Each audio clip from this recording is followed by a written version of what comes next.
was introduced to meditation at my karate dojo. I was training to be a martial artist. I was getting bullied in school, and I wanted to learn how to fight so that I wouldn't become that punk kid that got made fun of. And about a year in, we began meditating, and it was used as a tool for us to learn faster, become much more intuitive with sensing danger around us and in our response time and so on. So from practicing in my dojo and doing meditation there, I later on decided to pursue it a little bit more with a book called Zen Mind, Beginner's Mind by Shunryu Suzuki. And I started practicing on my own just to take it out of that field of combat and reactive training. I just wanted to learn how to just be at peace, without so much frustration and force, something a little bit more quiet and gentle.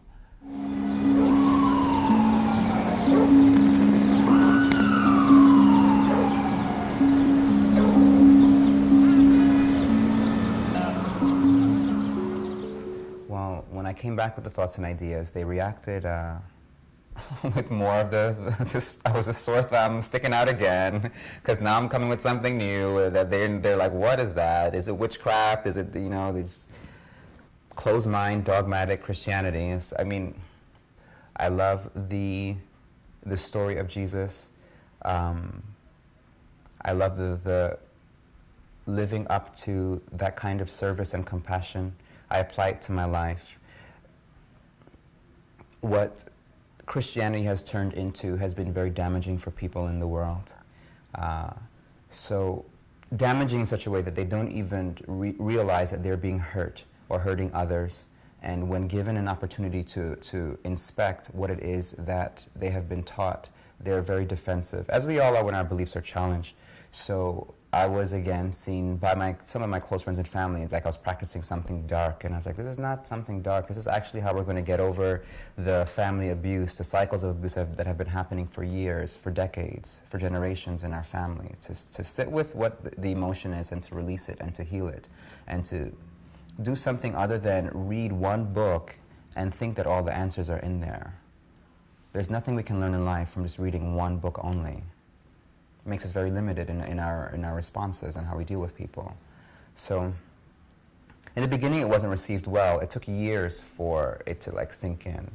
But it has sunk in now, and my mom is a little bit more open, my communities are a little bit more open. With the boom of mindfulness in this country and the scientific research around what it's doing to us on a neurological level, you have to do less work at convincing people. It's different now than it was in the beginning. My first experience with... which first experience? I've been a little adventurous. I'll start with ayahuasca, because that's the most easy to speak about for now. My first experience with ayahuasca, it was very humbling, very ego-destroying.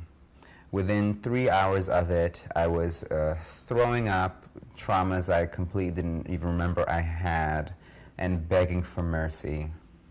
It forced me to face my fear of asking for help as a big thing in my life. I would rather suffer and almost starve than ask anyone for help. I also got over feeling like a mistake. Ayahuasca showed me. She took me to a genetic level of history within my blood, and went back in time inside of me and showed me the lineage of warriors that are in my blood, and also the lineage of kindness, and why I am soft the way that I am, and why and how that softness brings people together, and how necessary it is. And then after showing me that with all the visuals and seeing the spirals of the DNA, I opened my eyes and I was like, oh, I'm not a mistake. I'm not a mistake. I'm part of this ancient thing of creating that we call life. Nothing about me is a mistake. I think I've been integrating that ever since and just holding on to that. Another one of the messages I was left with was, you are the light, a living memory of all that ever was and could ever be. No missing pieces, already whole. You are the light. So in my darkest days, I recite that to myself. There's just those words. Because so much of the healing work that we, even with therapists that we go to in the mental health field in America, it's around being broken. You know, they're not telling you you're already whole. To just reach back into that wholeness. They're just looking at you like you're broken and speaking to you that way and saying, well, here, fix this, fix this, fix this. And that's just a very dangerous way to approach making someone get over whatever it is that has happened to them in the past. So ayahuasca did for me what my therapist or even my private practice could never do. Could never do. They did not know how to communicate to me that I wasn't a mistake. I did not know how to communicate that to myself. Well, I can, in regards to the specific spiritual communities I'm a part of now, I can be as open as I've been told to be. I got to be very careful with what I say and how I say it. But I was a part of a meetup group called Sacred Plants New York City. And in that meetup group, a lot of people who are doing underground shamanic work would come together to meet in the park and talk to each other and exchange information, and then later on that would turn into letting people know about certain kinds of ceremonies that are happening underground in New York City. And I became a part of one of those underground communities, and that's one of them that I'm a part of now, and I help serve, and I help serve, holding space for people, cleaning up their buckets, taking them to the bathroom in the dark when they're doing these ancient plant medicine ceremonies. It's underground because if you are working with Schedule I substances like a peyote or a DMT or psilocybin or anything that's along those lines, I mean, you're not going to see a ceremony with heroin or cocaine or anything like that. But there are these medicines that are ancient that have been around to help humanity for thousands of years that are on this category of being a Schedule I substance. So people aren't freely allowed to experience the levels of consciousness that frees them from their patterns, that helps them heal their heart, that helps us come together as one humanity. It's strategically being blocked so that people can continue to be mindless consumers who follow stupid laws that keep them trapped and depressed so they can take the Zoloft pills and whatever else our big pharma is giving them to not even heal the wound, to suppress it, so that you just end up having a nervous breakdown later on in life. But who cares, right? Because they got your money, and they're going to keep getting your money. So the people doing the plant medicine work are like little underground angels, because the work, if done effectively, you don't have to go on journeys forever. You know, you are able to process and purge what can be 10 years of therapy in a few hours. So if you look at that from the position of Big Pharma, there's no money to be made from that. There's no money to be made from someone actually getting well. So we have this condition in our country that's based on people just being sick really long, prolonging their sickness so that you can make a profit from them. And all that ties into why these plant medicines are still in a Schedule I category, and why these groups have to be underground and very quiet and not mention all of what they're doing. So much of what the science has been showing us, even with the inspection of these plant medicines, is just reproving, if you can call it reproving, what the indigenous communities have been saying about the medicines anyway. Sometimes it feels like science is catching up. And you know, like the discoveries that are like, guess what? Air is breathable. We know that. We did not need a science, you know, all this money donated to this experiment to prove that air is breathable and just why it's so breathable.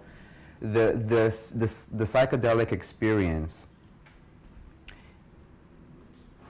is proof in itself. It is hard to be on the outside of it from a scientific approach to explain it, You miss what happens when you're inside of it. And what happens when you're inside of it is beyond words, it's beyond studies, it's beyond the diagrams and so on. Yes, you can measure specific things, heart rate and so on, and over the course of someone's life, how they have integrated the lessons. Are they kinder? Are they less reactive? You can measure things like that. But again, those are things that we already know. We already know it makes people kinder. That we don't need proof around that.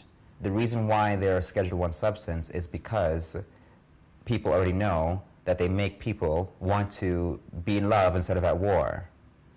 So it's like we're running around in this, it's like we're chasing our tail, so to speak. So I don't know if I need to find the common thread anymore.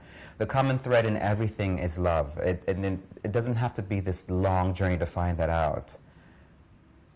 It's happening now as we're breathing. It's in our bodies. Love is in our bodies. We don't even remember that we're breathing. And that if that should stop for a few minutes, we wouldn't be on this planet. If that is not love from our planet, then, and we need proof for that, like, my goodness. Humanity, we gotta like wake up. We gotta wake up. The love is here. It's all around us. We ate some for breakfast. In regards to searching, I'm not on this hunt for anything anymore. I don't know. The answer is love. And once you feel that and experience it in your heart and understand it fully, the searching ends. But you're alive still, so that doesn't mean your work is done. There's still lessons to learn. There's still specific life tests, if you will. I don't think they're tests, just experiences that make you better or stronger. So there's always this learning and this solidifying of your ability to embrace the now, what's happening in your life, however dark and dramatic it can be. There's always going to be that. But I'm not feverishly hunting for a missing piece in my life anymore. That is gone. Like completely gone. I don't feel like I'm missing something.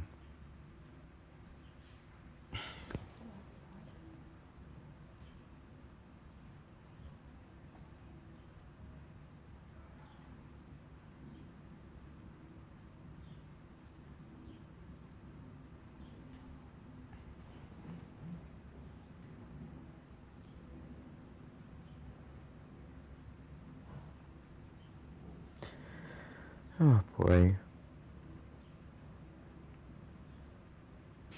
Thank you for asking that.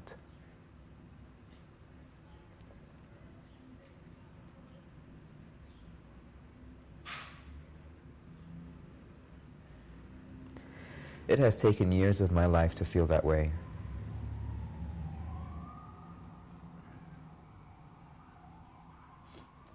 And I have plant medicine work to thank for that.